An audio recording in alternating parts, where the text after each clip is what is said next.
So Sumo and Cavi, and you guys are flat earthers or not? Well, so okay, so here we go. All right, All start the right. show Well, you know here. what? Good enough. That's a good enough answer. That's all I need.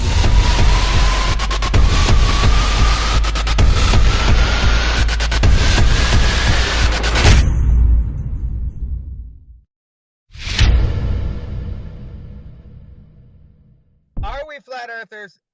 I don't know what Cavi is. I am a. I think I don't know if the world has a defined shape or How if about it this? is. A better question: is Yes, the Earth a globe floating in a space vacuum? I don't think so. I'm more convinced that it isn't moving, and I All right. tell My job is done here. yeah, I'm more convinced that it's not moving because well, here's it. So like I was telling Cavi on the last show, I went to Disney World. Have you ever been to Disney World? So Um, Disney World is a flat Earth setup. But go ahead. It is. It is. Okay, so you get on. They have these like sky bucket things, these like sky gondolas, right?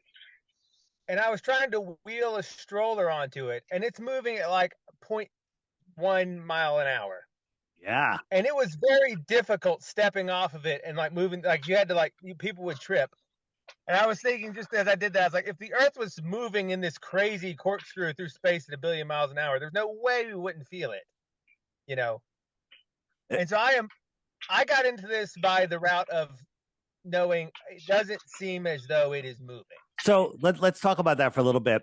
People, the default pre-programmed argument is, I'm on an airplane, I could drink a glass of water, I can walk to the bathroom, on a train, I could walk, I can walk around on a train, you don't even notice. That's not true. Yes, you do notice, and it's easier Exactly. walking towards the back of a train than it is walking towards the front of a train that's going at a constant speed. But the Earth is not going at a constant speed. It's speeding up, it's slowing down all the time. Yeah, acceleration all the well. That's because it's turning off of its trajectory, so it's going in a curve. All the motions are curved. So if you're in a car going 100 miles an hour on a perfectly smooth road, and you have a dinner plate filled with water to the brim, and that car takes the slightest turn, that water is gone. The water's leaving exactly. the plate. So exactly. So we're speeding up, slowing down. We're chasing the sun. We're letting the sun pass us. We're letting it's insanity. It's total insanity when you think about it. But nobody thinks about it. That's the problem. It is insanity, and we've been over this on our show a couple of times. But we wanted to get you in to ask some of like the more difficult questions. We just can't figure like. And this is why I don't settle on one thing because I'm like I don't have a model that seems to answer all the questions, and so I'm not really sure what it is. The globe doesn't answer all the questions. Well, the globe doesn't. Let's clarify that the globe doesn't answer any questions. It answers one question. It's not a globe. That's what question it answers. Yeah. So okay. So I think Cavi has some. He wrote down some. I have some too. I'll let Cavi go first. Cavi, what do you, for Dave, our expert here? What do you think is some of like the hard to know, the hard to answer flat Earth questions?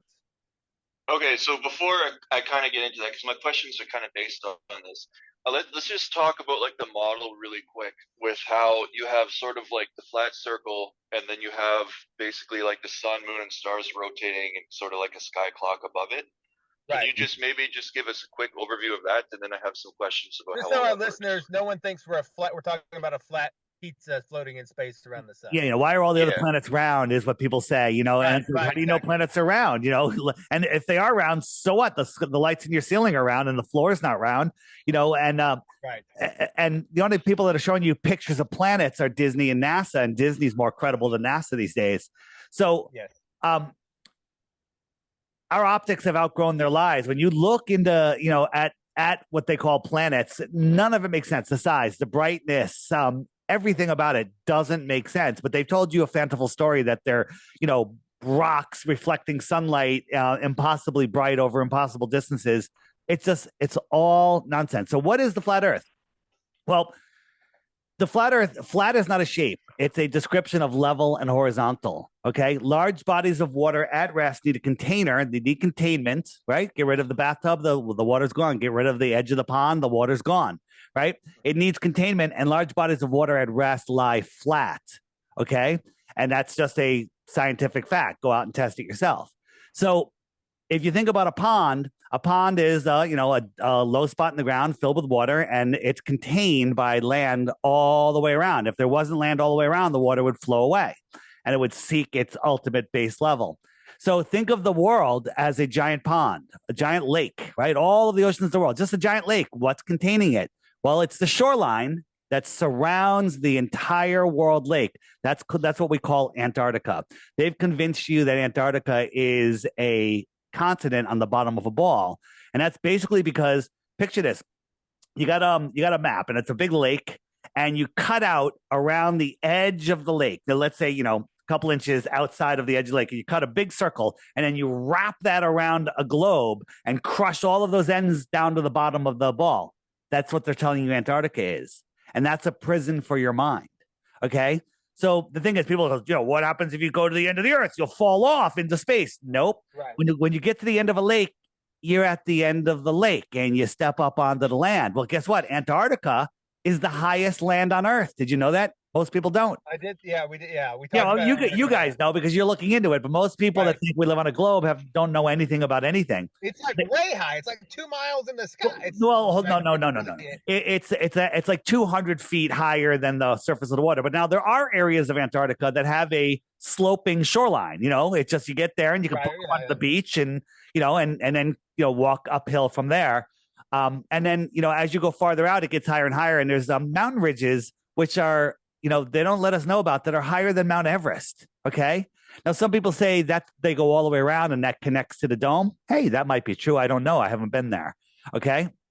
So yeah, that's important. That's an important point too, because when you say the flat Earth, most people just envision like a floating disc in space, but we don't know what's past that Antarctica line because nobody's allowed to go past it, which we talked about on the last episode. So there could be anything past that. So the argument you're going to get there is thousands of people go to Antarctica. Well, first, they make it very difficult to go to Antarctica. You can go there. You can actually get a job there. But when you get a job there, we talked to several people. We had a plumber that was there for over a year. And he said the questions that they ask you in the interview are not like, what are your plumbing skills? Are like, what are your religious beliefs? What are your, how do you feel? Just like all sorts of questions, right? Before you can go work there. But if you want to go there, they overprice it. $10,000 would be cheap, I think, to go for like 3 days. But it's more like $10,000, $30,000, $50,000, $70,000 to go. And they take you from Santiago, Chile to a little base, an island called Deception Island, right next to Rothschild Island. Fascinating, right? Is it really called Deception Island? Yes, it is. Yeah, there's a bunch of really weird islands down there. Right. That's a little very on the weird nose, names. But when I say island, this island is like bigger than many states. It's bigger than some small countries. Okay. And so it's not just you think you're on Antarctica. You technically are. And they show you ice. They show you penguins. They do not let you explore by yourself. You're only there for a short amount of time. No one's allowed to explore outwards or south. South is outwards. So, okay. So I didn't know that. They take, I'm looking up Deception Island. It's not even connected to the main body of Antarctica. Correct. You're just on a little. And now some explorers like Brad Olson, who thinks that the Earth is a globe because he's been to Antarctica, he doesn't understand. He's been to the shoreline of Antarctica. Maybe he got to go a little farther out south. Okay. Right. But it doesn't prove anything. What if you got to go 1,000 miles farther? Doesn't prove anything until you can go from Santiago across Antarctica and end up in New Zealand or Australia. No one's ever done that. Okay. Right. And that was kind of like one of the big things for me when like I found out nobody's ever circumnavigated north to south. Yeah. Like ever. That's crazy. South to I like saying south to north because you can go north. You can go from Santiago north across the North Pole, then south down China and down to Australia. But you can't go from Australia south and end up back in Santiago, right? So yeah, and you think we could just do a test and put it like the debate completely to rest. Just put 2 airplanes on each side and just drive right across, like fly right across Antarctica, and then there you go. You've proved it either way. That's what I say. Get 2 airplanes, go to Antarctica, load them up with scientists, flat earthers, globe earthers, teachers, everybody, and then just follow the shoreline. Fly like 1,000 feet in the air, follow the shoreline. One goes to the left, one goes to the right, and they should meet, 7,000 miles later on the other side of Antarctica, but they won't because it's more like 68,000 miles to get to the other side, right? 68,000, right? When the equator is only 24,000. That's a flat Earth setup. Was it Captain Cook who sailed around it, and it took him like three and a half years? 3.5 years. He went about 68,000 miles. Okay, that's flat Earth. Yeah. That's not globe Earth. But there's a whole bunch of simple tasks, but they'll never ever do that. They'll never do it because it'll prove the biggest secret of all, the secret that keeps us all slaves. Not even close. I know. I'm looking at it now. It's like 100 miles away. Wait, and here's the other thing. There's something like 100 different companies that you could sign up to go to Antarctica. But if you look at them, they're all owned by the Antarctic Commission, I think it's called, which is run by one guy. So it's 100 shell companies to make you think there's a free market, but it's all controlled by one guy. Yeah. Crazy. Yeah. Yeah. And Google Maps is saying Deception Island is actually considered part of Argentina, like Argentina owns it. Yeah, well, there you go. And the other thing is, you're not allowed to go there and explore freely, and you're not allowed to go there and explore virtually. If you go on Google Earth, on the web version of Google Earth, take out the measuring tool and draw a circle, draw a coordinate, draw vectors all the way around like the United States. It'll tell you how many square miles. Draw it around any country, any plot of water, no problem. It'll tell you the square miles, but then draw it around Antarctica, and it won't do it. It'll make a crescent moon shape surrounding Antarctica, and it'll leave all of Antarctica out. Okay? It won't even let you measure it. And if you think about what it's doing, it's because it's confused, because it knows the true coordinates, which is a circle around, not an island under. I encourage people to try it. If you don't know what I'm talking about, go to my YouTube channel, DITRH. And I have a video, one of my recent videos is about measuring Antarctica. And the same thing in the North Pole. Same thing in the North Pole. Why would they program that like into Google Earth though? Like, why wouldn't they just program that out and make it always just be a continent? Because it's not. I guess it's not that easy, and they fixed it on the Google Earth Pro, but not on the Google Earth web base. And I think that might be because hackers might be able to get in there and see what they're doing. Like if they reprogrammed it, I'm not sure. But it's very interesting.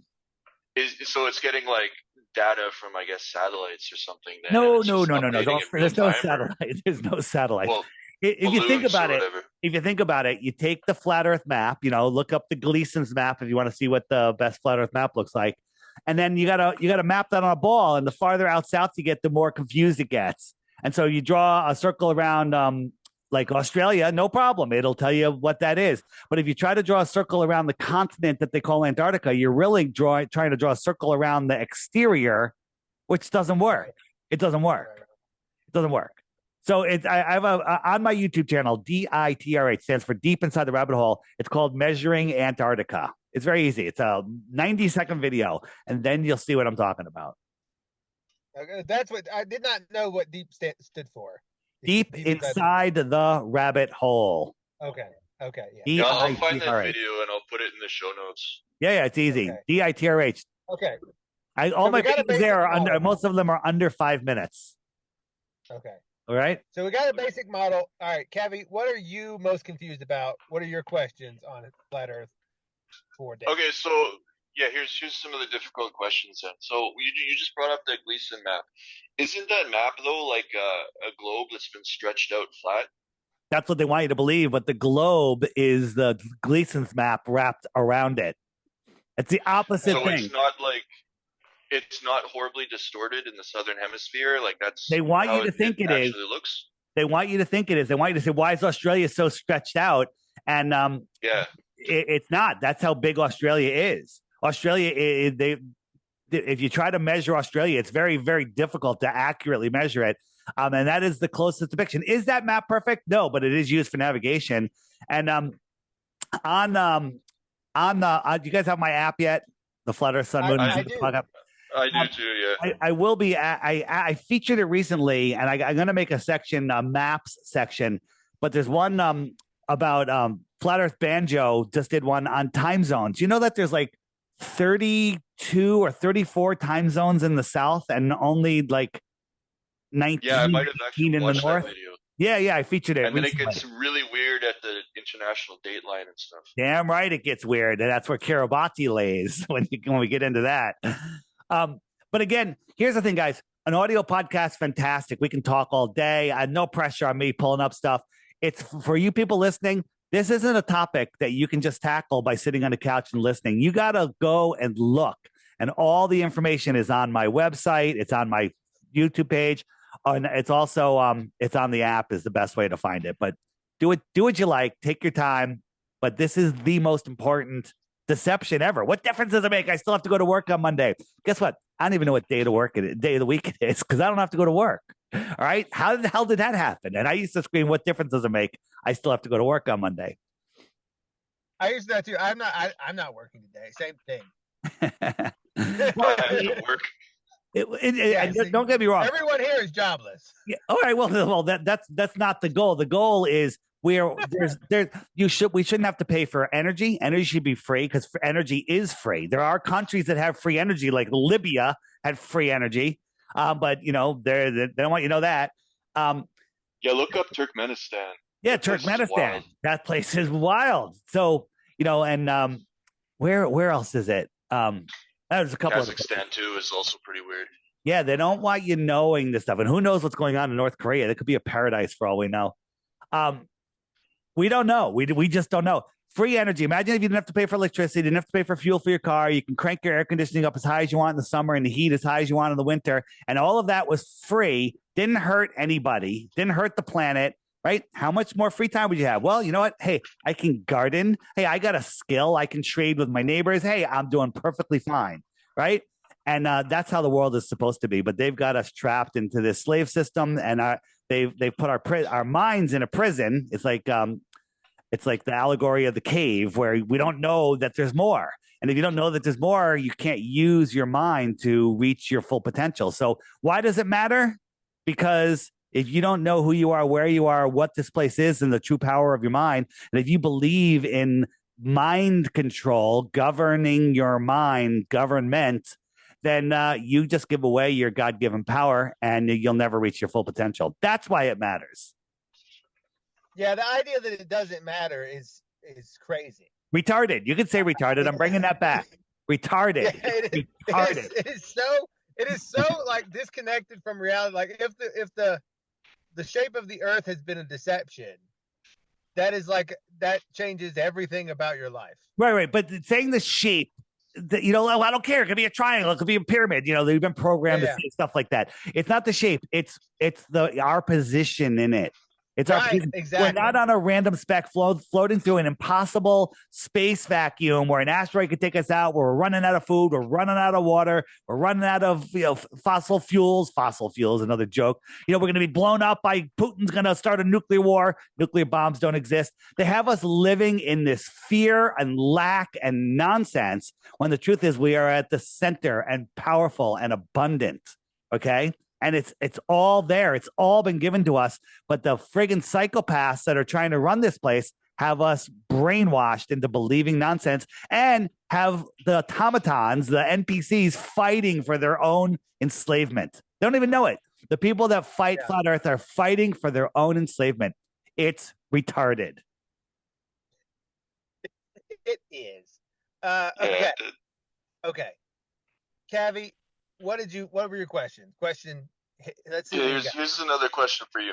So on the flat Earth model, the sun basically it spirals out to the two tropics, and that's what causes the seasons, right? Correct. We'll talk about that if you like. Yeah. So what causes it? Because if it's still doing one rotation every 24 hours, it would have to speed up in the southern hemisphere, right? Certainly so what would. causes that, and how does that all work? Okay. So again, the only thing anyone can say about the lights in the sky, what are the lights in the sky? The sun, moon, and stars are lights in the sky. The only thing that you can truly say is that they're lights. And that's not saying very much because, what is a light? Well, they're lights because there's light coming off of them that we can see. That's all we can say. We don't know how big they are. We don't know how far they are. We don't know what they are. We don't know who put them there. We don't know how they work. We don't know anything other than they're lights. Now, we do know that the sizes and distances that they tell us don't work. And they're not what they tell us. So we do know that. Okay. Like if I told you that the sun was the size of a basketball, you could probably rule that out pretty quick. Okay. You could probably rule that out. All right. Because it's too far away. I got a basketball 100 yards away. I could barely see it. All right. It's definitely not a basketball. So yeah, you can figure out what it's not, but to say, what it is another issue. So the sun migrates in between the Tropic of Cancer, which is a smaller circle and around the, halfway between the equator and the north, we'll say, and the Tropic of Capricorn, which is halfway between the equator and the south. And December 31st, it's over the Tropic of Capricorn, which is a bigger circle, goes around once a day. So yes, it is moving faster. First, how do we know it's moving faster? Well, in December, in the south, where are you guys located? U.S. Where about? I'm guessing U.S. Southeast. You're in the southeast. So in June and July, when the sun sets, it's light for another 2 hours, right? Correct. Because the sun is moving slower and taking a tighter circle, so it's not racing away from us. But in December, at equal latitude south, when the sun sets, it's dark in 10 minutes, pitch black in many places. Yeah, it gets very, very dark very quickly. Because the sun is racing away. Now, how is it speeding up? Well, the sun is not a 186,000 mile wide or whatever the distance, side burning ball of gas. Let's talk about the sun for a second. It's totally ridiculous. But, hold on. But before we jump to that, so basically then in our real life here, we can make an observation. We're going into the summer. So the sunsets should be a lot slower now for us, and we can observe that, right? Absolutely. 100%. So then because for whatever reason, I've never really even thought of this. So then in the winter then, the sunset should happen like right away, right? It gets darker quicker. But it again, the way we see the sun and the moon is we see it what we call our personal atmospheric dome, our PAD, our personal atmospheric dome, or our azimuthal grid of vision. What is that? That is, wherever you are standing, you can only see a certain distance in all directions, up, right, left, center, forward, backwards, a certain distance. And if you connect all those points, it creates a dome around you. That's your personal atmospheric dome. And the sun and the moon and the stars all appear within that dome. Okay. On my channel, I have a video, probably a dozen or two down, called Globers Claim the Wildest Things About Our Flat Earth. And it shows how that azimuthal grid of vision works. So write that down. Globers claim the wildest things about our flat Earth. It's about 4 months ago. Okay. And so the sun, as it goes around, we see it within this grid of vision. I'm not going to get into it. It's too hard to explain without the visuals. But in the south, it takes longer. It disappears farther. What was I had a point, and now you threw me off with your question. Yeah, sorry. No worries. So I don't think the sun. Well, I know that the sun isn't this giant burning ball that has to speed up and slow down. That's a lot of inertia, a lot of energy. So I think the sun that we see and the moon that we see are literally a projection into our dome of vision. Like the real source of the sun is above the dome or within the dome. Okay. And I actually have if you check out the eclipses section of the app, that can be found at flatearthdave.com. If you go check the eclipses section, I've got one there where I actually filmed an eclipse and you could see the source, a solar eclipse, the source behind the sun that we see. So think about this. You're standing on the floor and you got a flashlight and you point it 3 feet on the floor in front of you. Okay. And so that's the sun that we see. So imagine, if you're standing below the floor looking up at that light on the floor, that's the sun that you see, that light, okay? And now I spin around, and it takes me 1 minute to spin around, and I just drew a circle 6 foot in diameter, and I came right back to where I was. It took me 1 minute, okay? You with me? That makes sense? Yeah. Okay? And now I just point that flashlight, I just move it, just point it 6 feet out, and I spin around at the same rate. Okay. The source light is going the same speed, but the light on the ground is making a 12-foot circle in the same amount of time. Okay. So I just think that the angle of the energy that comes into our system changes to more direct and less direct. I don't know what's up there, what moves it. I don't know. I don't know. It's the magnetic force of somehow, and maybe that's the creator's hands. I don't know. So then the sun itself isn't an object that we could say like fire a rocket and a camera into it and try to figure it out then. No, it's not the sun that we see. That's for sure. Okay, it's just a point of focused energy. Like if you get a magnifying glass and you start burning ants like you used to do, or maybe still do. I don't know. Okay, I don't know. Do you burn ants with a magnifying glass? Yeah, that's a half truth. Okay, we'll go a half truth. And then so you got that point. Do that with a magnifying glass. Try not to burn the ants. And it looks exactly like a sun. Now lift that magnifying glass a couple inches or a foot in the air. That point isn't gone. It's just in the air. Okay, it's somewhere in the air. Move your hand around and you'll find it and it'll burn your hand. That's the sun. Maybe the sun is being magnified through the dome, Again, check out on the app, where does the sun go? And you'll get a real, and on the frequently asked questions page, you'll get a real good idea of that it's not what they tell us. So that's for sure. All right, so real quick about seasons. We're told that, we're tilted away in the north. That's why it's so cold, because the sun's coming in at a lesser of an angle. Okay, well, the sun's lower in the sky because we're tilted away, they tell us, and that's why it's freezing cold here in Connecticut in the winter, and water is freezing and everything. Right. Well, here's the question. During our heliocentric globe winter, we're 3.5 million miles closer to the sun. And the globers go, well, 3.5 million miles over 93 million miles, that's like 2%, or it doesn't even matter. You wouldn't even notice that.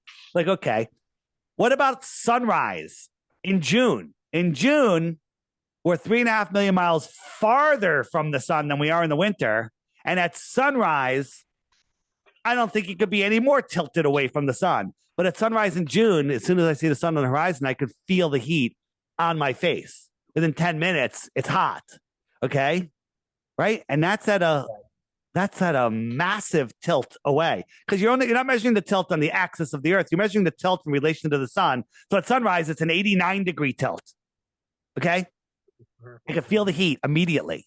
But in December, at noon, when the sun is at its highest point in the sky for the day, I can look at the sun and not even feel the heat on my face. 3.5 million miles closer, much more direct. That, once you understand that, debunks the globe model. Seasons only make sense on a flat Earth. You and I are sitting in a field. It's freezing cold outside.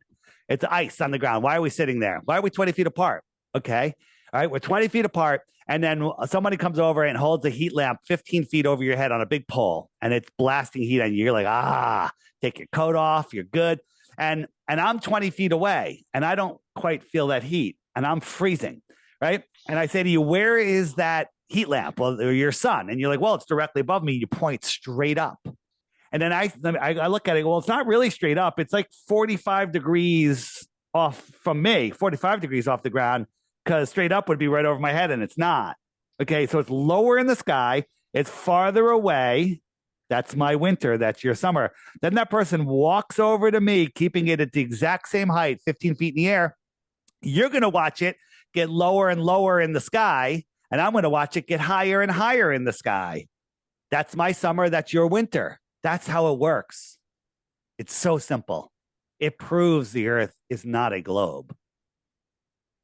What would you say to the people? Because one of the arguments I get from people is, what about gyroscopes and gyro compasses? They prove the Earth is not rotating. So okay, but go through that, because I think you explained that one better than most people I've heard.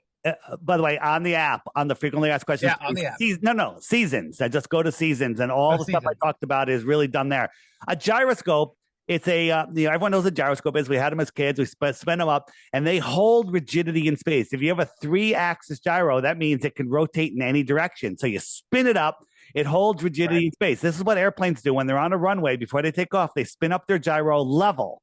That way, when the plane is turning or going up or down, that thing holds level to their position where they took off from. And that way they know if the plane is level. They know if it's turning left. They know if it's turning right. It holds rigidity in space regardless of gravity. It's independent of gravity.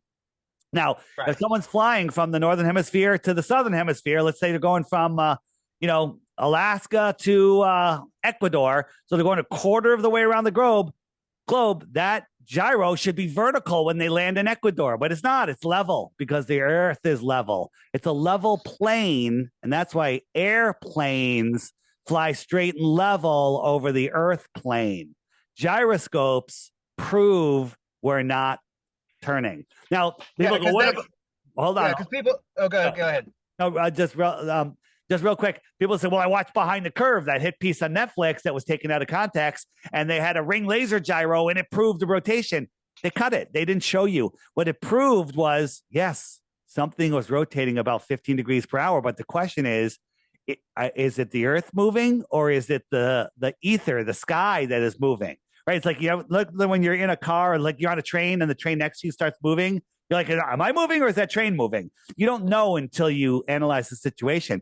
So they did a second experiment where they took that same laser gyro and they brought it up to the top of a mountain at the same latitude.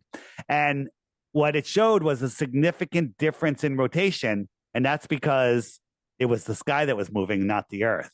Again, all of that is explained on Debunking the Debunkers in the app. Click that. It's the first video there. It explains how that ring laser gyro actually proved that we're not moving, but the piece on Netflix is a hit piece to try to keep your mind captured, keep the weak minds captured, because a weak mind will watch a Netflix movie and then think it is gospel truth. That's a weak mind. Yeah, because if you make a good point, like the whole thing with a gyro is, let's say you spin it up and the conservation of momentum, and then as the Earth turns, it's gonna keep where it was, is the idea. It does. It actually provably does. Right. So if you're on a plane, though, like you said, and you're using that in your 6-pack instruments and you're flying, then if you fly a considerable distance, you should experience the same amount of rotation as you would as allegedly happens due to the turn of the Earth, which would make your instruments useless. You wouldn't be able to fly if the Earth was rotating. Exactly. It's absolutely nonsense. Think about this. If you're sitting on a runway in Ecuador is on the equator, and the Earth is about 24,000 miles around, just making the math easy. It's going about 1,000 miles an hour. And so after 24 hours, it's rotated once, 24,000 miles. So if you're sitting on a runway for 24 hours, you've circled the Earth from a point in space, right? You spun around once. Now, what if you were in northern Alaska? Okay, let's make it easier. What if you were 1 mile from the North Pole? 1 mile. 1 mile from the North Pole. In 24 hours, you're going to go around the North Pole from 1 mile. So 1 mile, that would be 6.28 miles. Okay, if you remember your math. 6.28 miles is your circle. So over 24 hours, you went 6.28 miles. What's that, a quarter of a mile an hour? Okay, right. So you're traveling at a quarter of a mile per hour. So now you're on that plane, and the plane takes off, and it flies to Ecuador. Okay, it takes off, it speeds up to 500 miles an hour. Okay, it flies, and it wants to land on a north-south runway in Ecuador. That runway is moving sideways at 1,000 miles per hour.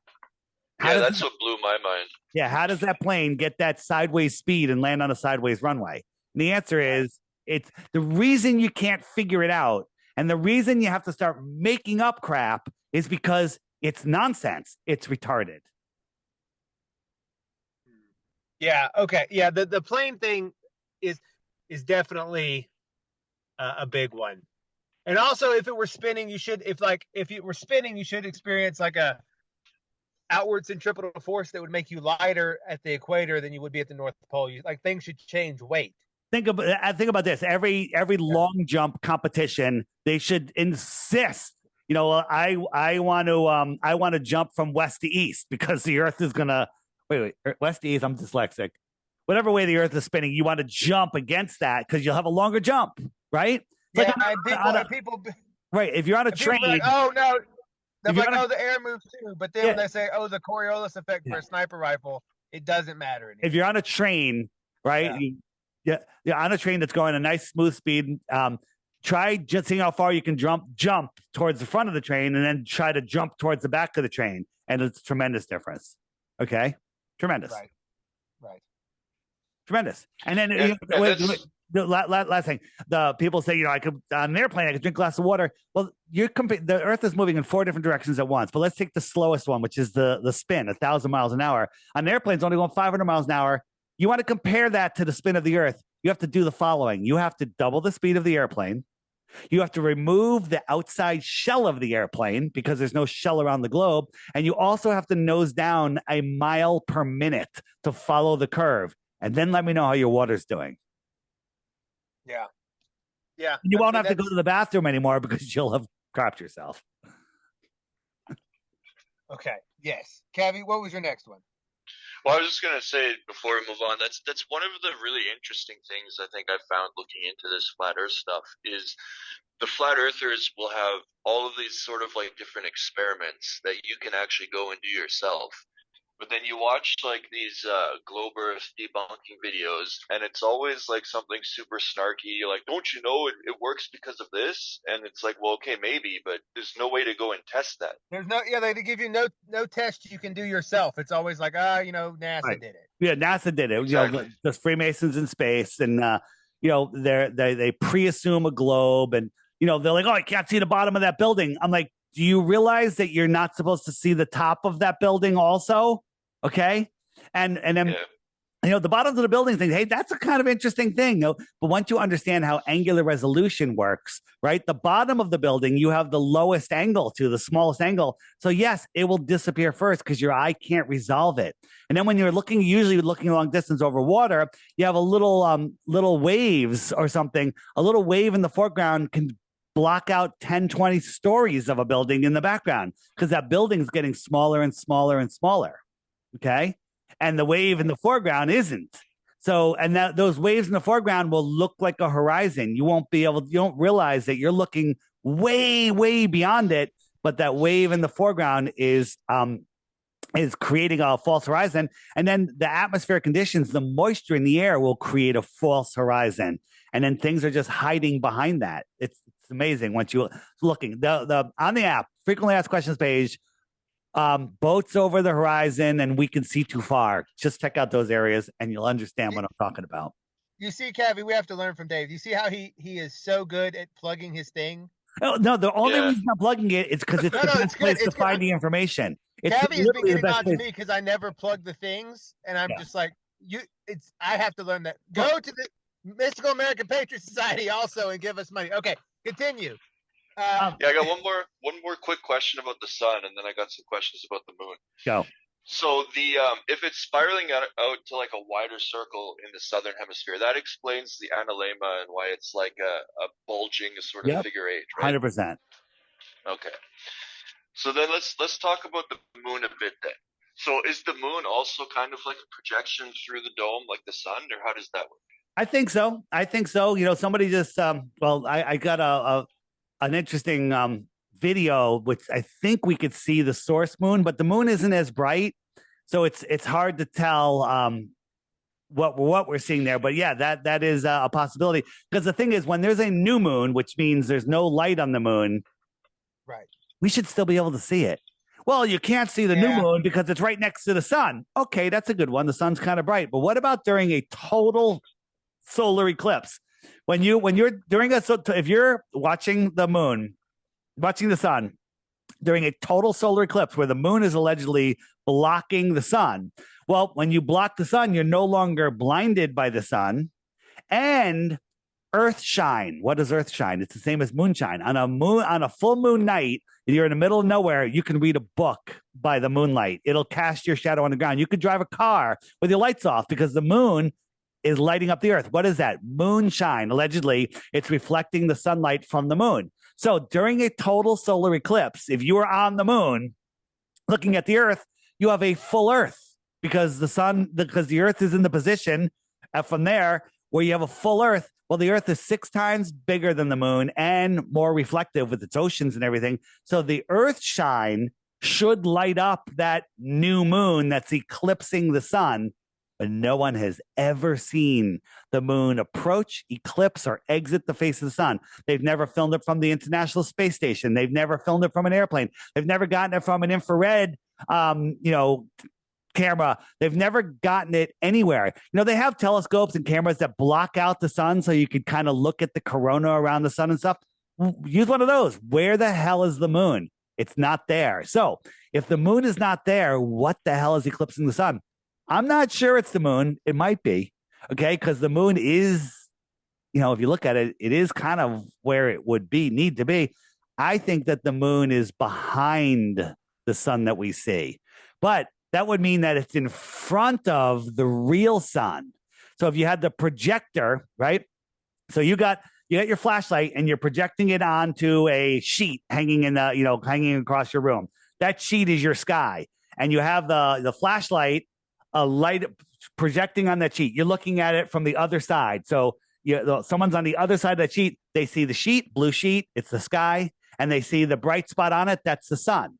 Right now, you're the guy holding the flashlight and you get a ball or a disc or anything and you block that flashlight, right? You get a moon and you block that flashlight. It now shows an eclipse on that sheet. The person on the other side doesn't see you, doesn't see the moon, doesn't see anything. They just see an eclipse, an invisible thing blocking the sunlight because it's not really there. It's behind the sun that we see.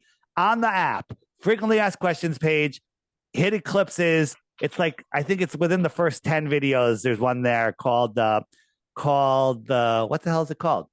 It's called what the hell is it called? Let me pull up the name of it because that's important. Eclipses. It's called the projected sun over a flat earth. Check it out. Mind blowing. Yeah, because that is like when you view a solar eclipse, like if it is the moon is a lot less discernible and visible than you would imagine. When? During a solar eclipse, it's invisible. No one has ever seen it, tracked it or anything. Weird. When the moon goes new, the second it goes new, the shortest time it's ever been spotted by anyone, anywhere, NASA, anything ever, I think is like 40 hours. Okay. It's almost 2 full days. No one's ever seen it. Where did it go? Where'd it go? Where did it go? And it also doesn't block anything else in the sky ever. Right.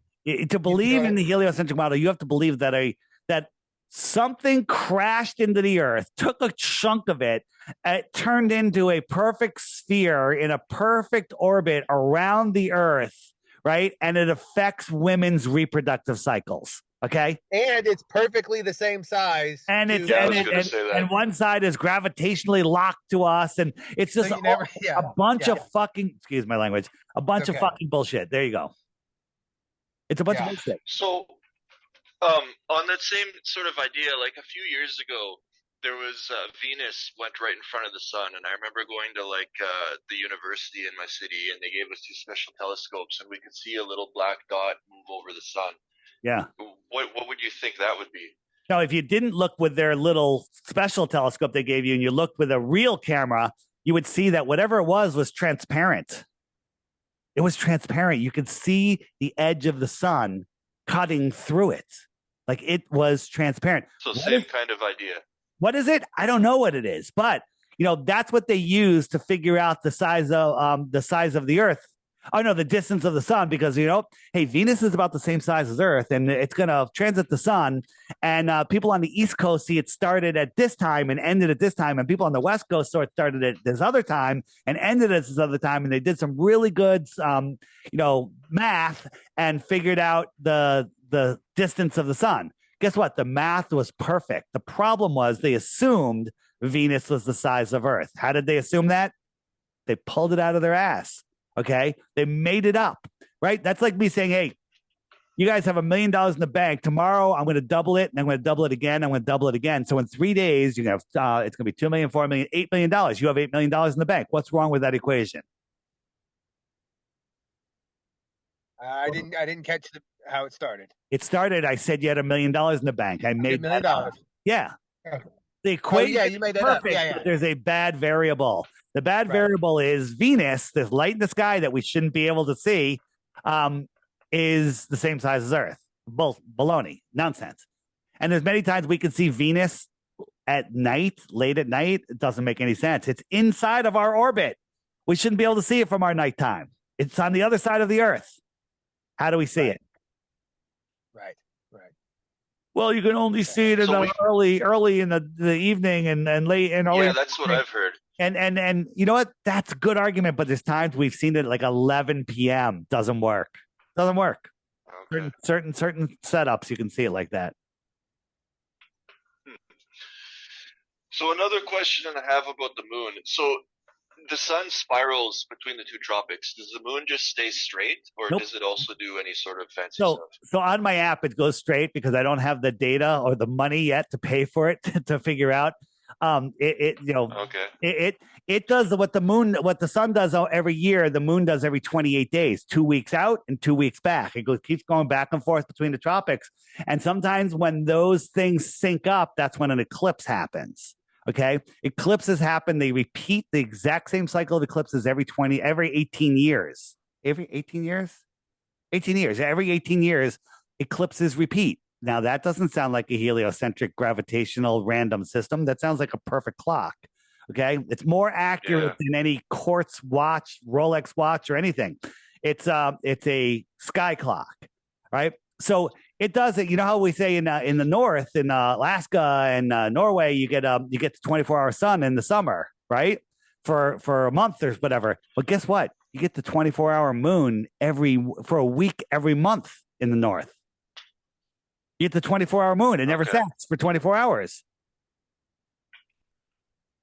So then also, more than 24 hours for a week. Yeah. Go ahead. If the moon is doing a circle and I go outside at night, how come the moon isn't like really tiny on the horizon and then it comes closer, gets bigger, and then gets smaller, goes away? That is the question. And that's where you have to go watch the video about the azimuthal grid of vision, how it's being projected onto our dome of vision. And if people say, when you see a giant moon on the horizon, right? Why is it big on the horizon and then a few hours later when it's high in the sky, it's small? And you know what the answer is? There's never been a satisfactory explanation for that. Well, this isn't going to be satisfactory, but it's going to show you something. It's not any different size. It's your brain. Okay? Take your little finger or your thumb and hold it arm's length and at the giant moon and say, okay, my thumbnail perfectly covers the moon at arm's length. Then wait 3 or 4 hours and go out. You go, wow, the moon's much smaller, and do the same thing. It'll cover the same moon. It shows you that it's the same size. And another thing you can do, and everyone says this sounds gay, turn around backwards to the moon on the horizon, bend over and look at the moon upside down through your legs. It will be tiny. Stand up, turn around. It's gigantic. Turn around, bend over, look at it through your legs. It's tiny. Because some reason looking at it upside down and backwards, your brain short circuits and doesn't make it look bigger. Okay, I'm gonna have to test that out. Yeah, it's the same size. That's interesting. It's fascinating. Well, yeah, and if that is the case, it makes you think like, well, all the other things we see in the sky, the stars and the sun, are also subject to the same sort of interpretation. All the stars we see are the same size. Yeah. They're all the same size, pretty much. Like, why? Wait, there's stars that are like 1,000,000 times bigger than our sun. Why don't they look bigger? Oh, because they're so far away. They're all so far away that they're all exactly the same. Yeah, all the stars have sorted themselves out on distance. The bigger they are, the farther they are. Therefore, they look the same. Or maybe they're all just the same. How convenient. Yeah, it's ridiculous. But and on the star topic, when you take a picture, hold on. When you take a picture of the moon, wow, look at that giant moon. You take a picture. Always disappointing. It's tiny in the picture. That short circuits your brain also. One more weird moon question, and then I got some stuff about stars. You've heard of like the moon map, right? What do you think about that? The moon, the original one, I thought they were taking some major leaps there. And I was like, interesting, I'm not buying it. But then there was a recent one, and it's on Taboo Conspiracies channel. I featured it on the app recently. It'll probably be, it might be on the app somewhere under, I'm going to have a moon section. This guy converted the maps the proper way and looked at it, and man, it makes a lot of sense. Now, people say, oh, it's a projection, a snapshot. I don't know if that's what it is. I think as above, so below. I think everything's a fractal of everything else, and perhaps the moon has, it has some connection to the Earth and the layout of the Earth. What, how, why? I don't know, but I'll go as far as saying there is a connection. There's a huge connection. I mean, the moon has the same cycle as the reproductive cycle of women. Okay, there's a connection to women, right? Women are connected to the earth because they can't live anywhere else. Okay, there is a major connection. And if you look at like the Prague clock, and if you look at, have you guys watched Iwaranon, the Lost History of Flat Earth? Yeah, I was a huge fan of those until he did his 180 there. Yeah, but you know what? His 180. You keep the good, get rid of the bad. I don't agree. Yeah, volume 1 and 2 are still amazing. Yeah, it's on the app on the web button. If you go scroll down, the Lost History of Flat Earth. Watch that stuff. Don't believe it all. Just check it out and go verify it yourself. And that stuff there is amazing. So I think that there is a greater Earth. I think that in 12,000 years from now, half of a great year, this will be ice. This will all be ice here, and the populated part of the world will be on the other side of Antarctica from here. Well, that's a pretty crazy thing to think about. Yeah. Okay. So do you believe that there are other realms beyond the ice wall? I think it's all part of this realm. I think again, speculating what's beyond the shoreline of Antarctica is speculation, but there's tons of books, there's tons of information, there's tons of proof. And I used to be like 99%. I'm 100% now. But again, till we can go verify it, we want the right to go explore. We want airships back. What do you mean airships back?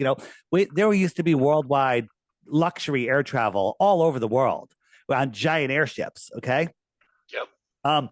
And we want to know what's out there. We found if you go to my channel DITRH and you go to a video called, what the hell does it call it?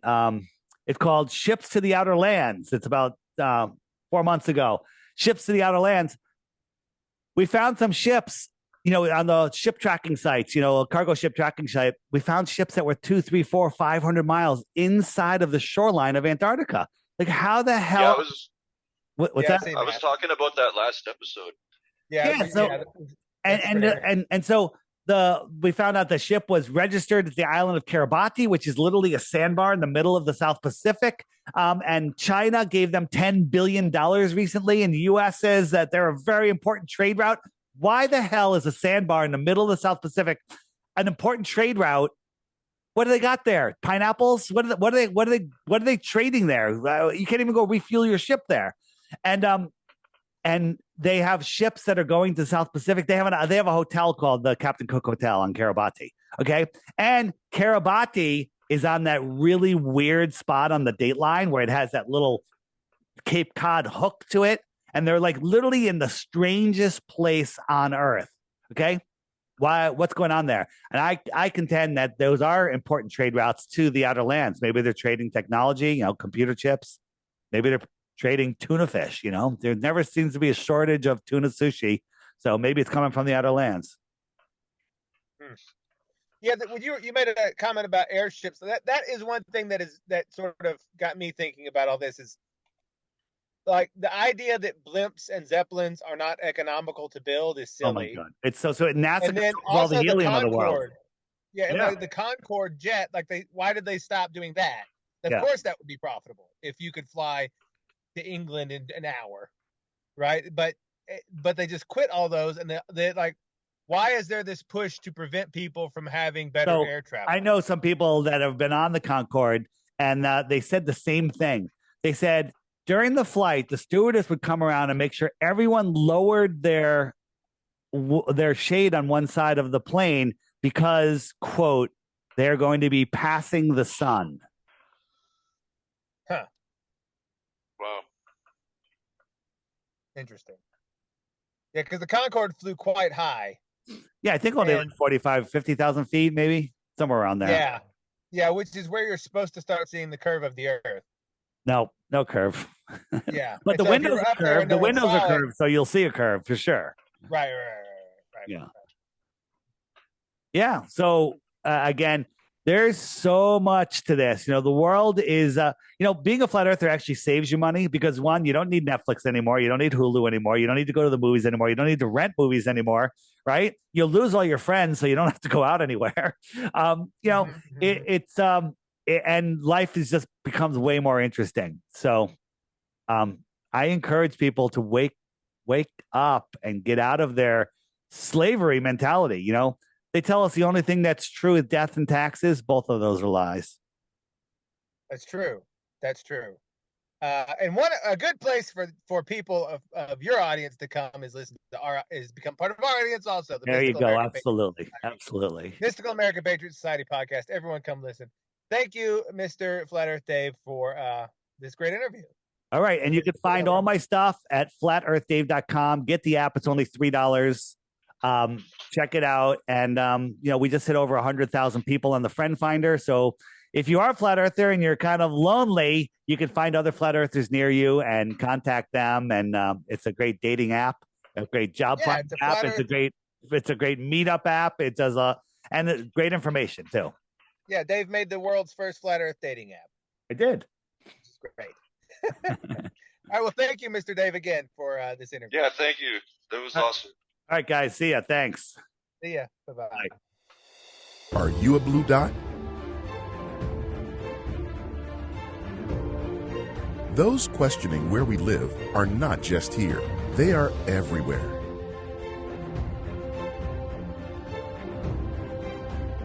Of course, this info is hidden from you, but the app shows you that no matter where you go, you aren't alone.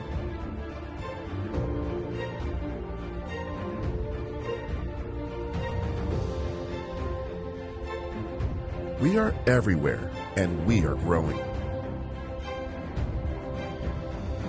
Find your tribe today.